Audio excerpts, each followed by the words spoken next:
Welcome back muli mga kaibigan sa bagong muling mga balita na ating mapapakinggan at mapapanood dito sa channel ng Bayan, ang Bayang Pinas. Dito, ating matutunghayan ang mga bagay na nangyayari sa ating bansa, partikular na umano sa loob na mismo ng gobyerno at lalong-lalo na dito sa kasalukuyang administrasyon. Ngunit bago ang lahat, kung bago ka pa lamang sa ating channel ay siguraduhin mong ikaw ay mag-subscribe, pindutin ang notification bell at syempre piliin na rin ang all upang lagi kang maging updated sa mga balitang bago, totoo at walang bias. Syempre mga kaibigan at kung mga ating mga solid viewers naman dyan ay maraming salamat naman po sa inyong walang sawang pagsuporta. At huwag din pong kalimutang magpakita ng suporta sa ating channel sa pamamagitan ng pag-like at pag-share sa ating mga videos. At syempre mga kaibigan, kung meron ka naman pong hinaing at opinyon, ang ating comment section ay bukas para sa inyong mga opinyon at mga hinaing at kung ano po ang nais nyong sabihin sa ating mga gobyerno upang mabasa na ito. Heto na nga mga kaibigan, atin nang panoorin at pakinggan ang balitang ito.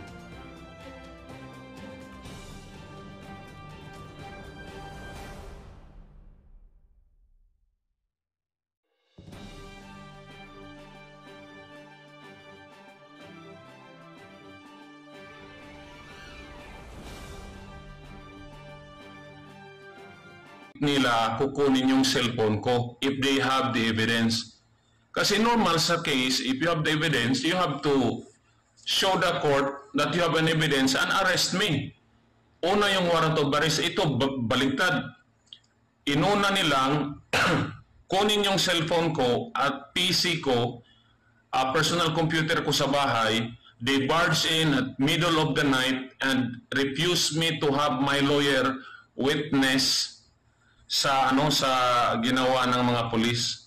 I have nothing against the police na bumarch because pumasok sa bahay ko kasi they are under the instruction of the big boss, lalo na ni General Torre na namimihasa na sa pag-violate ng mga people's right, mga basic rights. So si General Torre namimihasa na to silence anyone.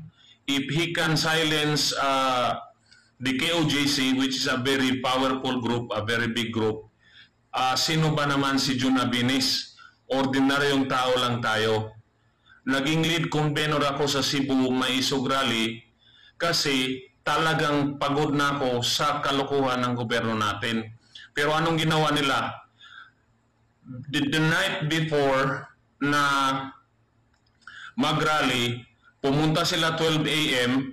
at saka yung style nila sa pag-search, it took them 4 hours. They really tried to, parang wear me out. Kaya naman nilang kunin yung cellphone ko in 30 seconds eh. Tapos yung PC ko in maybe 10 minutes.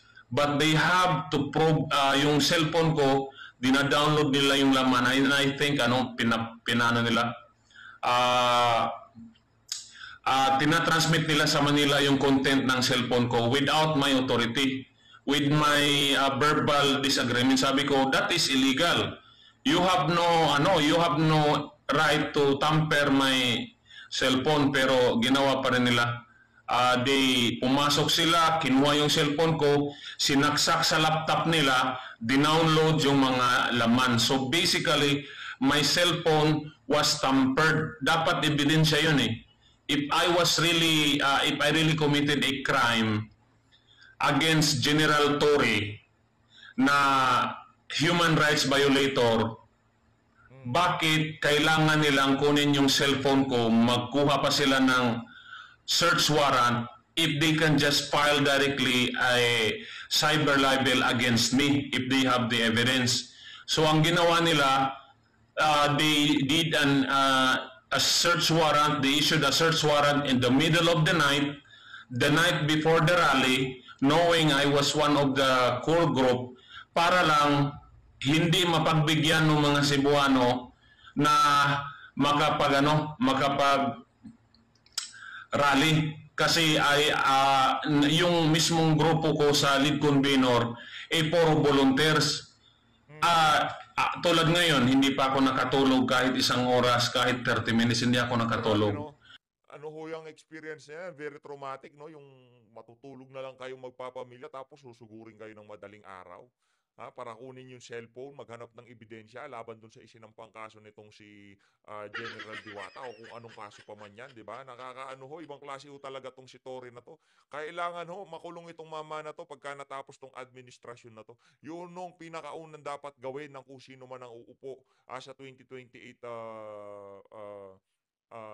presidential election. Ikulong yan si Torre, ikulong yan si Romel Marbil. Lahat ng mga mga napaka brutal, napakabibigat ng kamay sa mga ordinaryong Pilipino. Sila ho dapat pinakaunang ikulong. Kasi I feel violated, I feel harassed, I feel disrespected, and wala na ni paglaong nga nasod. They will harass anybody.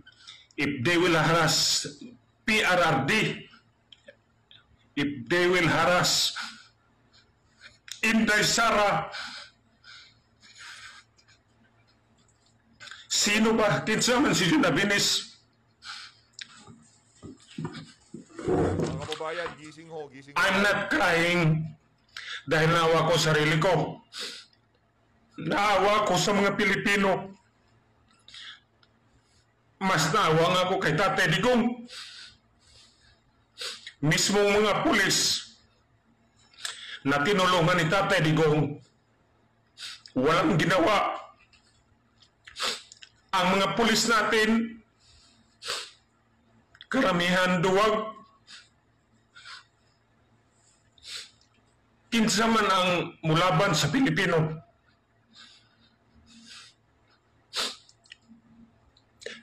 Kada adlaw gusto nila pildihon ang Duterte. Mismo si Sara niingon, gusto nila patyon si Sara. Ako, Jun Abinis, ultimo, pwede po ko nilang patyon. Ang harassment kahapon, wala rato. Katiting lang ang harassment para sa ako Pero ang ako alang yun, sana mga Pilipino, ilabas na natin tapang natin. Kasi kaya nilang isa-isahin ang mga lumalaban sa bangag administration. Papayagan ba natin na basta-basta na lang yung mga Duterte, isa-silence nila?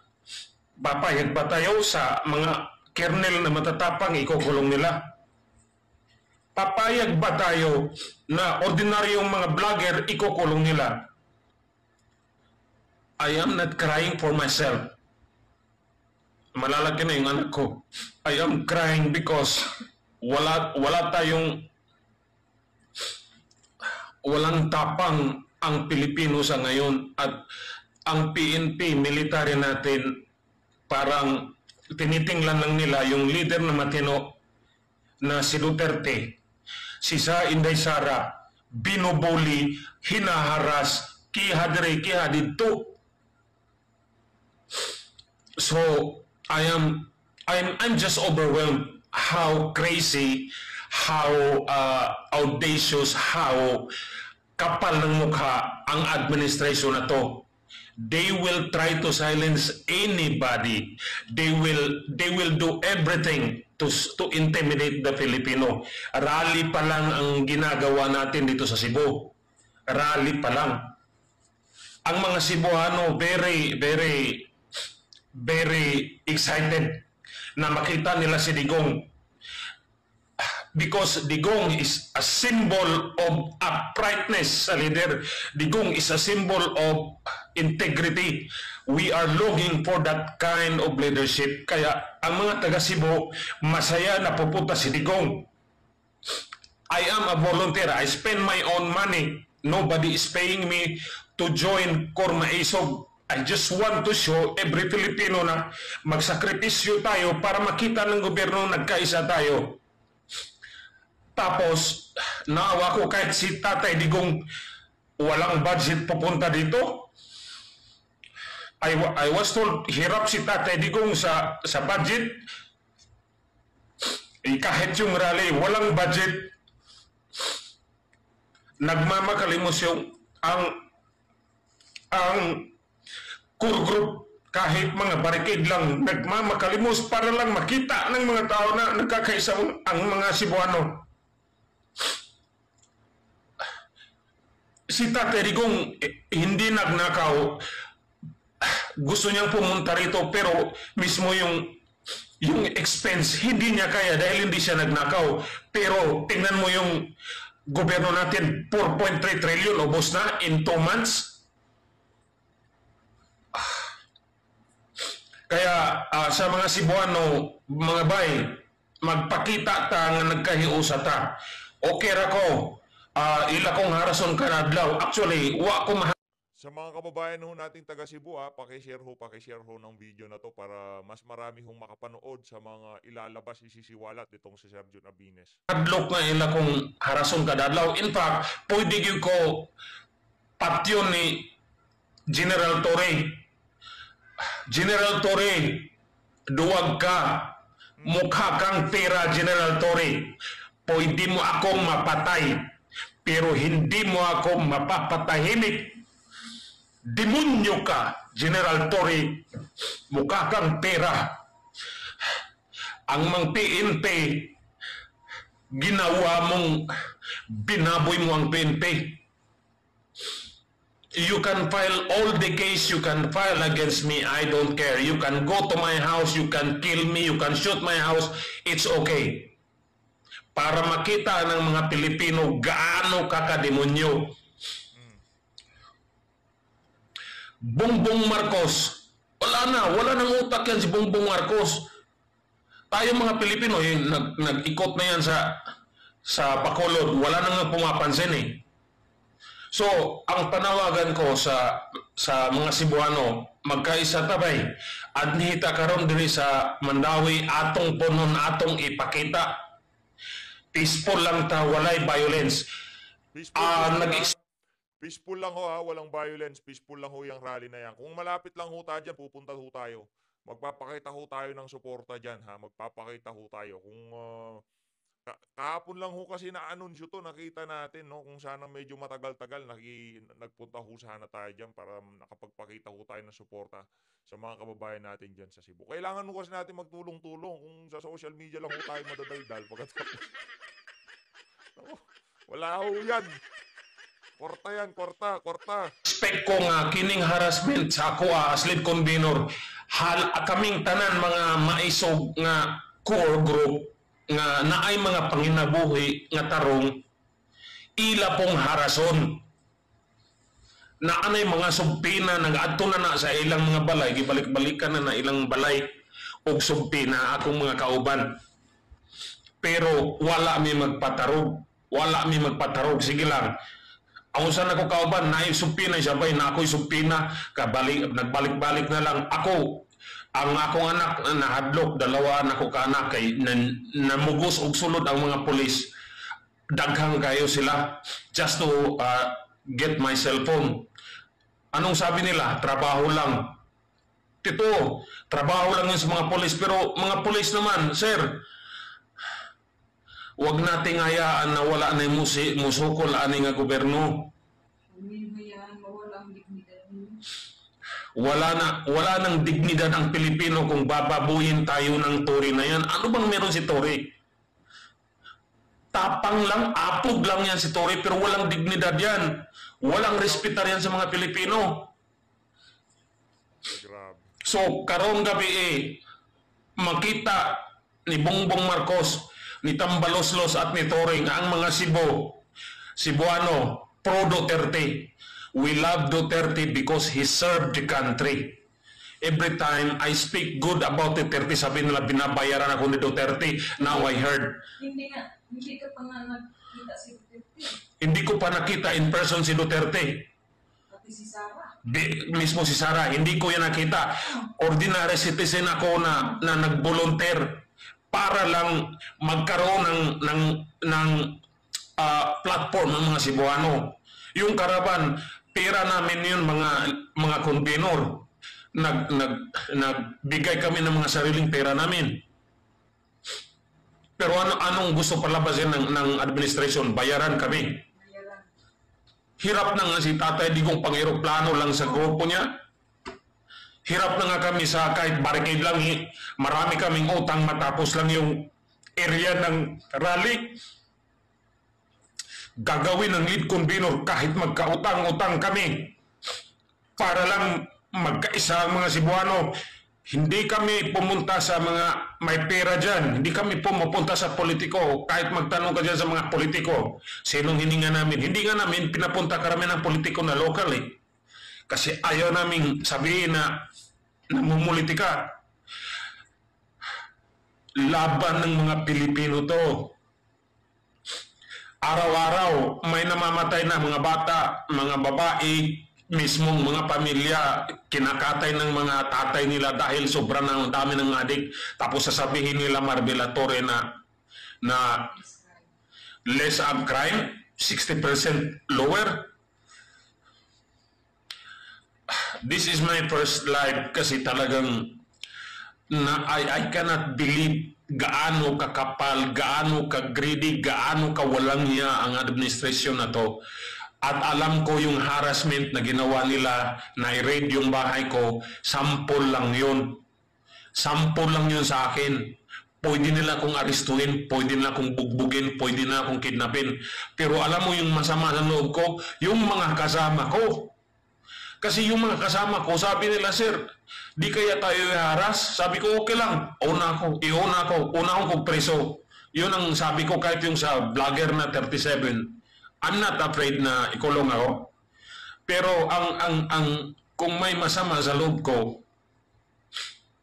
ang mga pulis natin, ang mga sundalo. Ayan ho mga kababayan, Cebu People's Indignation Rally sa mga kababayan ho natin nandyan sa Mandaue City, Cebu. Mamayang alas 4 hanggang alas 11 ng gabi. Ay ang magiging pagtitipon dyan. No? Hindi ho tayo makakadalo kasi kahapon lang na-anunsya kung di tayo nagkakamali. No? Kung sanang nalaman ho natin na maaga-aga, baka sakali nakapunta ho sana tayo dyan. Ibang klase ho nangyayari ngayong mga panahon na to. Mantakin nyo to. Talagang ano na ho kumbaga bastusan na Kawalang ihaan na itong ginagawa nitong mga pulis na to, lalo sa pamumuno nitong si Torre. Madaling araw, sinugod. Kinuha yung mga cellphone, kinuha yung mga mga kagamitan nitong si Sir Jun Abines. Siyempre yung pamilya niya yun ang iniisip niya di ba? Sa inyo ba naman ho gawin to, itong mga ganitong klaseng panggigipit na ginagawa sa mga pwede natin sabihing Duterte supporter. Kasi Duterte supporter naman talaga.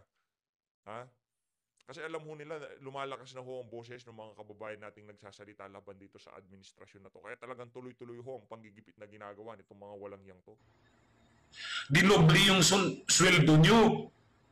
Hindi nyo maprotektahan yung presidente na matino. Hindi nyo maprotektahan ang mga Pilipino. I am almost sure I will die this year.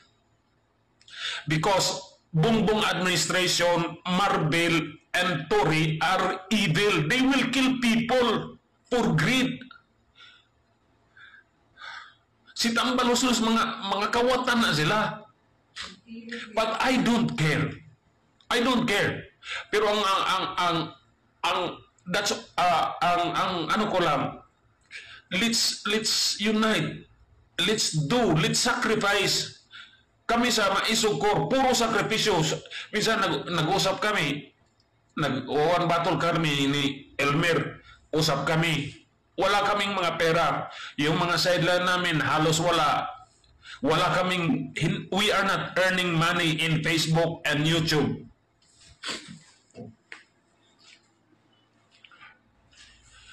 So, sa mga Cebuano, mga boss, mga bay, atong puno ng Mandaue, atong ipakita sa tibok Pilipinas nga ang mga Cebuano tag pro Duterte dili tungod kay pro Bisa, pareho tang Bisa, pro Duterte ta because nang hanap ta og leader nga isog og mo serbisyo sa tao. Mao na ako kanang protect inday, wa na kay lasi inday nako, wa na kay lasi Duterte na ako, si Tatay Digong, wa na ako na meet in person, pero I will sacrifice my time, my money, my effort, even my life, para lang suportahan kay why halos isog sa Pilipino, mga Duterte na lang ang isog. Isog man sab ko, pero mas isog mong Duterte mo, bitaw nga, dapat ato silang suportahan. Si Tatay Digong, wa na kusog. May paraliho na to. Unsa pa man gusto na to isulti ni Tatay Digong sa ato ang mga sundalo, mga pulis. Unsa man nga klase nga hangyo, anong klaseng pakiusap ni Tatay Digong para matauhan ng Pilipino? Anong klaseng pakiusap? I don't care. Sa akin, okay na, I decided to dedicate myself on advocacy for Philippines kasi wala na tayong pupuntahan ibang lugar, isa lang bansa natin. Pero sa mga polis naman natin, grabe. Ang mga polis, hinaharas yung matitinong tao. Pero yung mga adik, naglipa na sa lansangan. So, I think that's my message sa mga kami dito sa Luzon. Tingnan nyo ang Cebu, nagkakaisa kami.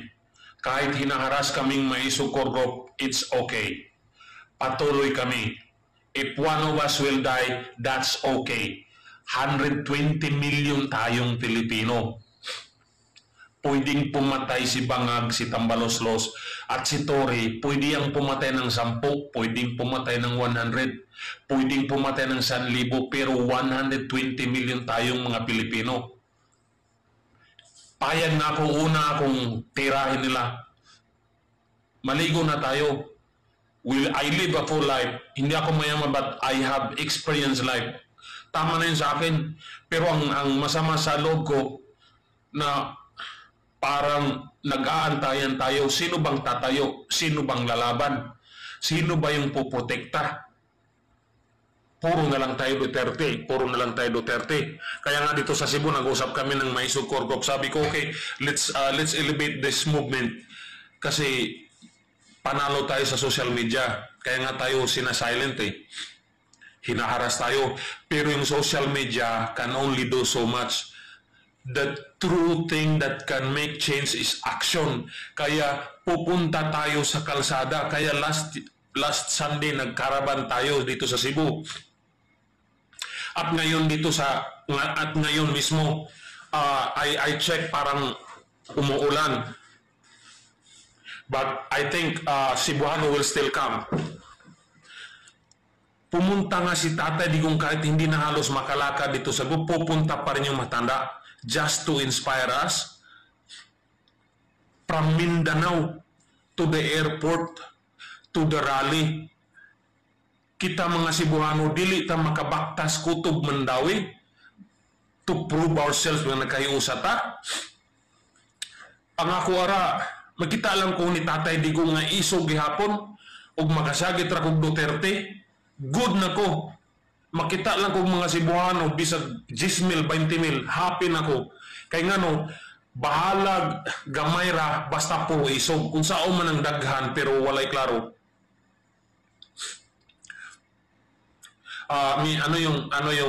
Sa media nga pala, maraming media na tumatawag sa akin, wala na yung number ko kasi kinuha nga ng pulis. Sila nang access sa inyo. No, so wala na akong so I have to use yung itong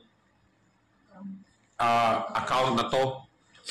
May mga comment, I'll read some comment, bring them on camera. Brian, lahos tamandawin ninyo. Yo, Brian, kita tayo. Ato ning chance. Pag wala na yung mga tao nga, kung wala na yung kusog si Tatay Digong mo inspire na to, kung wala nang volunteer, na mag-organize ng rally, baka ito na yung last chance natin na magpakita na we are against this Bangag administration. So, sulitin natin. At sana buong Pilipinas susunod. Kasi pag marami tayong nag-iingay, marami ang ma-feel ni Bangag, ma-feel ni Tory na pwede nilang patayin ang mga maingay tulad ko, tulad ng mga maingay na 37 vloggers. Pero hindi nila mapapatahimik ang mga Pilipino. Yun lang naman ang ano ko, yun lang naman ang advocacy ko. I do not intend to be someone big, someone even yung vlogging ko, I do not do live. I just write almost every week lang. Once a week lang ako nag-write. It just happened na yung mga sulat ko nagba-viral. But by profession, I am not a blogger. I am an accountant. I am a real estate developing consultant. But I give my time. I write. Bahala magalit yung mga demonyo dyan sa gobyerno. Basta, I want to express myself honestly. Yun lang naman kasalanan ko eh. To tell the truth. Magsalita ng walang takot. Kaya habang buhay pa ako, magsasalita ako na hindi natatakot. Payag na akong maunang barilin ni Tory. Pero one day, Tory, pagbabayaran mo lahat ng ginawa mo. Sigurado. Marami sa PNP ang galit sa'yo. Marami lang din takot sa'yo. Kasi demonyo ka. Pagbabayaran niya ho yan, yung sa KOJC, hindi pa ho tapos yun. Yung mga kabalbalang ginawa ni Torre doon, yung pang-aabusong ginawa niya doon sa KOJC, hindi pa ho tapos yun. Yung mga ginagawa niyang panggigipit sa mga vlogger, yung pang-kakaso-kaso niya, hindi pa ho tapos yan. Pagka bumaligtad ho, yan, kung tayo, meron tayong hahanapin. Ang pinakauna nating hahanapin yan si Torre, sa totoo lang. Kung sakaling babaliktad to, una si Bangag. Tapos si Tambaluslos, tapos kasunod niya si Torre Marvin. Yan ho talaga yung mga kumbaga nasa listahan, ika nga. Hahanapin natin kasi kukumustahin natin kung nasa mabuti ba silang kalagayan. Kung sakaling bumaliktad na ang eksena, ika nga. Pero never mind, you can kill me, you can harass me, you can arrest me, you can imprison me. But you cannot silence the whole Filipino nation. You cannot silence Cebuano nation, Cebuano people. Sana pumunta ka rito sa Cebu. Matapang ka lang eh kasi chief ka eh. Pumunta ka ng Davao, hinaras mo religious group, nagdala ka ng battalion of people. Habang yung mga kinikidnap, yung mga batang pinutulan ng ulo, wala kang ginawa. Tory, mukha kang pera, demonyo ka, criminal ka. Nako. Utang ina mo, Tory. You can file all the case against me.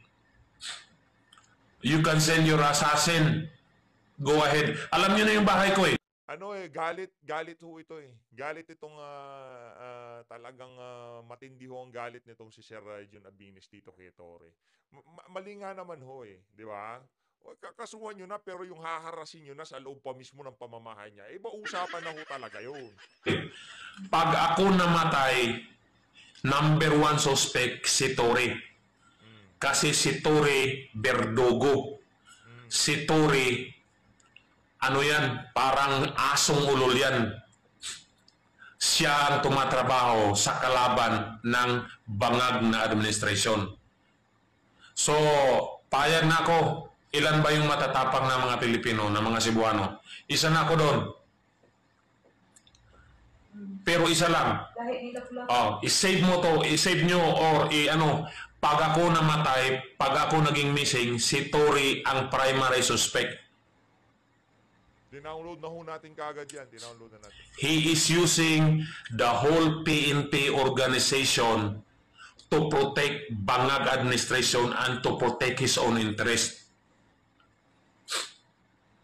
Mayaman na yan si Tory. Super yaman na yan. Pag naging chief PNP yan, nako. Ang ihari niyan, mga kriminal din na mga Police. Yung mga nagsasabo. Tingnan mo si Marvel. Ini-encourage pa mga police natin.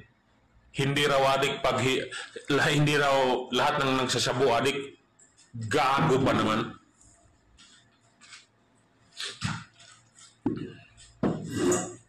Wala pa po akong tulog in the last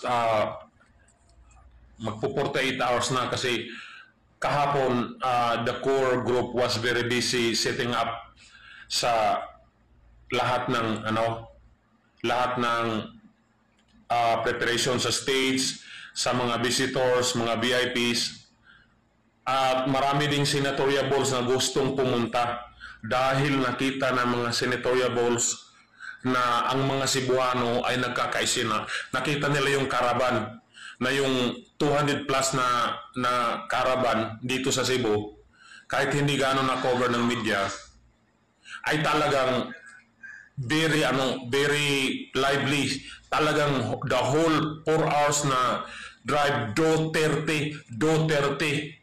Kaya yung nung nag-usap, nag-convene kami sa caravan, sabi na okay, let's do a big rally at ito na nga today, mamaya magkakaroon ng Cebu ng big rally. Uulan o hindi, pupunta ang mga Cebuano, pupunuin namin yan. Ipapakita ng mga Cebuano nagkaisa tayo. Okay lang sa akin, naharas na ako, nawala yung wala na ang cellphone ko less than 1 year pa yon. Hirap pa ako bumili nun kasi more than 20, hindi naman ako mapera, may pamilya ako, may pinapaaral ako. So I have to save money. Kinuha lang yung GCash account ko, hindi ko man lang matransfer, kinuha rin ng mga pulis. Yung BPI account ko na di ko alam kung may naman ba yun o wala. Pero bank account ko yun, nasa cellphone ko. Hindi nila ako pinayagan na maano yung bangko, ma-close or ma-protect. So that's harassment. So ang PNP natin ngayon are now harassing people like me. Pero yung mga adik sa lansangan, yung mga killer sa lansangan, yung mga tulisan, walang nadakip. Tingnan niyo yung news. Di ba puro patay lang? Walang news na okay, nadakip na tong halos wala. Puro biktima, mga bata, matatanda, babae, mga asawa, yung mga helpless.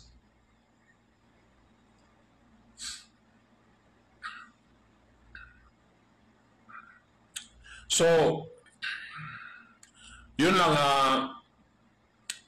sa bago lang tumingin, pinasok yung bahay ko ng alas 12 ng madaling araw, kinuha yung cellphone ko at meron silang search warrant. Ang nag-file ng kaso, si Torre. Cyber libel daw. Pero bakit kukunin pa nilang cellphone ko kung may ebidensya na siya?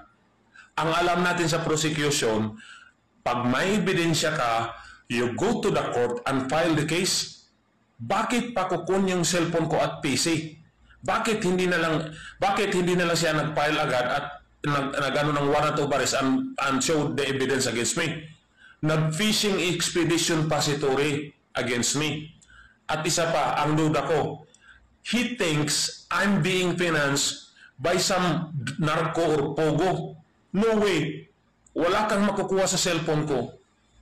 I am an upright citizen. I am not into illegal activity. Maingay lang ako sa social media through writing. I do not even do live. And yung mga interview sa akin is just an invitation, but I do not present myself as I do not present myself as an expert. But since nakita nila na I have something to say, yun, na-invite ako ng media. And I thank media for that. Pero ang ginawa ni Torre ngayon, ang ginawa ng Bangag administration, they want to silence the Cebuano by showing, harassing me para masampulan, para takutin yung mga Cebuano, especially yung core maisog ko. And they are spying on us. Pag may nangyari sa mga guest namin, guest list namin sa rally, lalo na kay Tatay Digong o mga senatoriable, cargo yan. Cargo yan ni Tory kasi siya ang gumamit sa cellphone ko. I am I am the lead convener. Andun yung mga sensitive information na how to protect our BVIPs, especially Tatay Digong. So I'm very worried. Kasi kung napag-usapan namin saan dadaan si Tatay Digong, pinakialaman nila yung cellphone ko, dinownload niya yung laman. Pag may nangyari kay Tatay Digong, Tory, magtago ka na. Pag may nangyari sa mga Duterte, pinakialaman niyo yung cellphone na personal phone ko.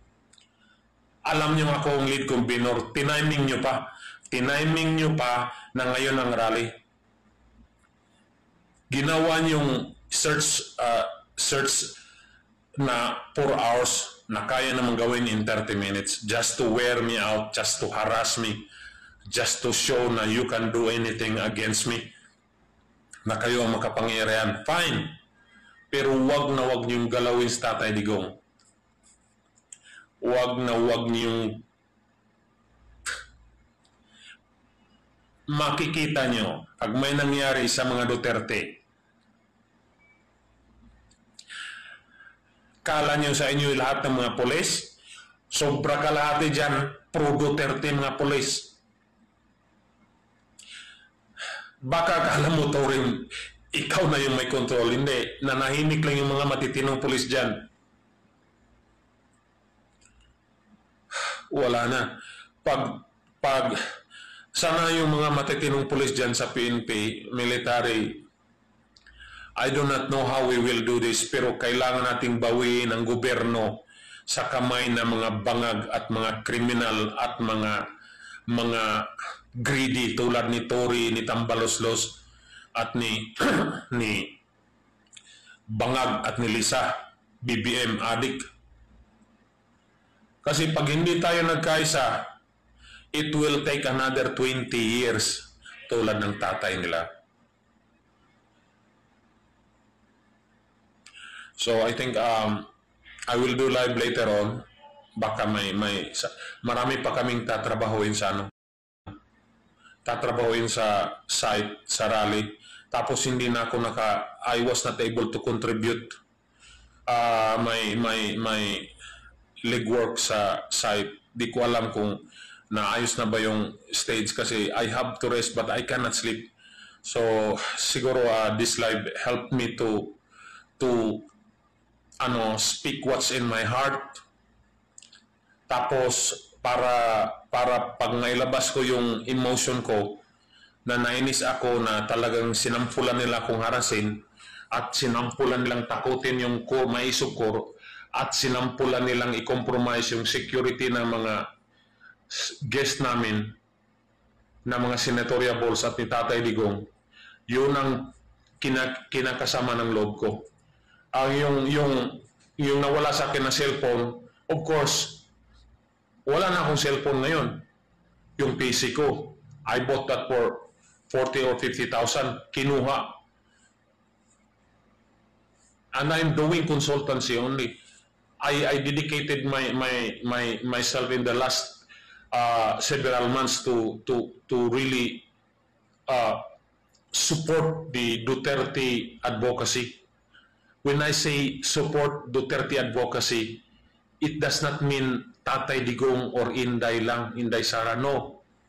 When I say Duterte advocacy, I support what is right, what is correct, what is moral, what is needed by the Filipino people. It just happened na si Tatay Digong at si Inday Sara is the face of what is upright, what is moral, ano yung tama, ano yung matinong leader. Tulad ni kong Dante Marcolita, susuportahan ko yan. Kasi matino. Yun ang advocacy ko. Wala akong objective na nagpapapapil para makakuha ng ranggo or magkapera sa mga organization. No, that's not my I'm an accountant. I'm a law graduate. I know I can survive my own. But this nation needs volunteers. Volunteers, volunteers, volunteers. Hindi lang volunteers, maisog-isog nga volunteer kay ang akong gi-experience kagabi, I was not really afraid, but I was exhausted. Na-exhaust talaga ako kasi biruin mo, 12 dozen ng pulis papasok sa bahay mo, hindi ka makagalaw sa cellphone mo, and anything parang i-intimidate ka, parang pagpapalag ka, parang susunggaban kang buhay, parang isasubdue ka nila. So I have to negotiate my way. Kasi gusto nga nilang kunin yung cellphone ng partner ko. Gusto nilang kunin lahat yung gadgets.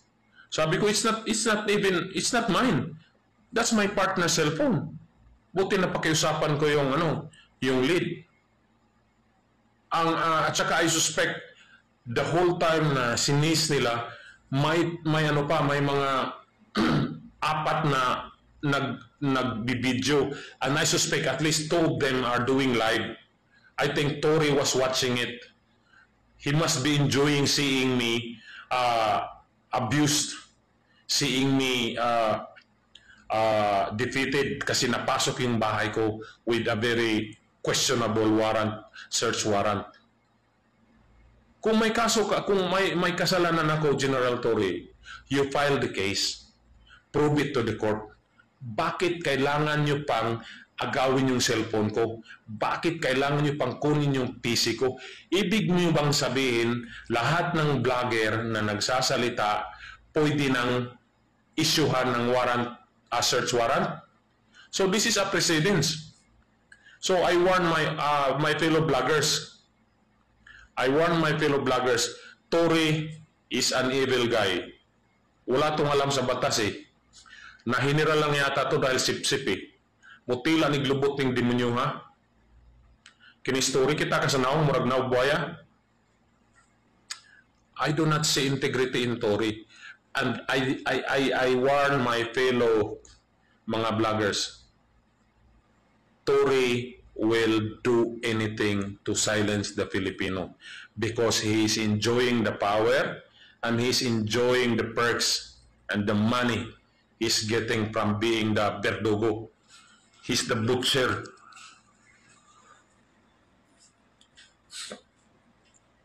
So, nanawagan ako sa mga Cebuano. Magkita tayo sa Mandawi, atong puno ng binyo, atong ipakita kang Tatay Digong ato siyang palangga, atong ipakita sa gobyerno ni Bangag nga daghantang isog, daghantang nagpakabana, nga andam tang mulihok kung kinahanglan. Ihawa lang ko, okay ran ako, pero di gyud ninyo maihaw ming tanan mga Cebuano. Tory, tapang ka lang eh, kasi may mga sundalo ka, mga pulis ka, full battle gear, mga religious group yung kaya mo, mga babae lang kaya mo, ordinaryong citizen tulad ko lang kaya mo. Pero siguro, Tory, pag may taong may baril, payag ako, barilan tayo eh. Matapang ka lang, Tory. Kasi nasa posisyon ka, nagtatago ka sa mga sa mga pulis mo. May pera kayo. Nilimas nyo na nga yung pera ng budget ng 2025 eh. Magkano bang natanggap mo, Tory? Paambon naman dyan. Kami pa, yung HOR pa, paambon naman dyan, mga Quadcom, Tricom, ang yayaman nyo na. Ang yayaman nyo na. Ilang milyon ba, ilang bilyon ba ang kasya? Ilang bilyon ba ang sapat sa bulsa nyo? Hindi pa kayo hindi na kayo naawa sa Pilipinas? Hindi na kayo naawa sa mga bata na namamatay araw-araw dahil sa mga adik? Drug money are now flowing into the pockets of our politicians. Mga uniform policemen, mga sir, uniformed military men. Sir, drug money is now flowing into the pockets of our politicians and leaders in the government.